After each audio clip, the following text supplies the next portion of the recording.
Hello, dear academics, ex-academics, Altacs, basically anyone teaching or doing research in higher education or a research institute or a spin-off of one of those.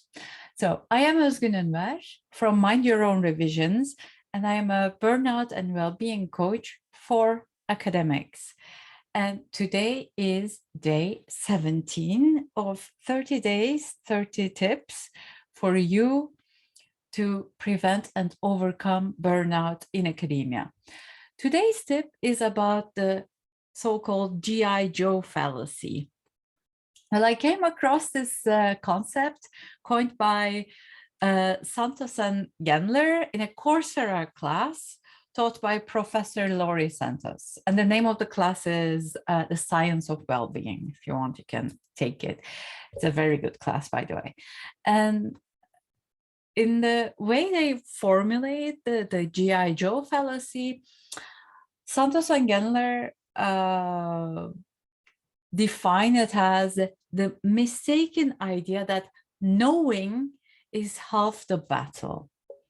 There is indeed this notion that is marketed to us, and it says that knowing is half of the battle, right? And as academics, many of us buy into this. And yeah, Santos and Gendler linked this back to this children's show, G.I. Joe. I never watched it, but if you did, probably you remember the phrase repeated in the show. So why do they call this the G.I. Joe fallacy? Because it's just not true. Knowing something means basically nothing if we don't put that knowledge into practice. Knowing about something is not enough to overcome it. And this is definitely the case when the subject is preventing or overcoming burnout. You may know everything about your body, everything about what kind of self-care you need, how self-care looks like, and what the signs and symptoms of burnout are, like everything that you quote unquote should do, right? But none of this knowledge mean anything if all of these only stay as information within the wrinkles of our brains. Knowing or understanding something is not half the battle. Well, I don't know what's the percentage of the battle it is, but definitely not half of, and maybe we can even say maybe maximum 10% of the battle. So you have to apply what you know. You have to implement the strategies that are presented to you to get the result. One of my favorite examples is meditation. You may know what meditation is, but you'll never reap those benefits if you don't sit down and do it, for God's sake. You just can't. So don't fall into the trap of G.I. Joe fallacy.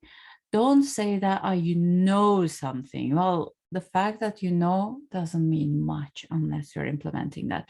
If you're biased towards learning and knowing and collecting endless amounts of information, be honest with yourself as to how much of this collected information you're applying in your life.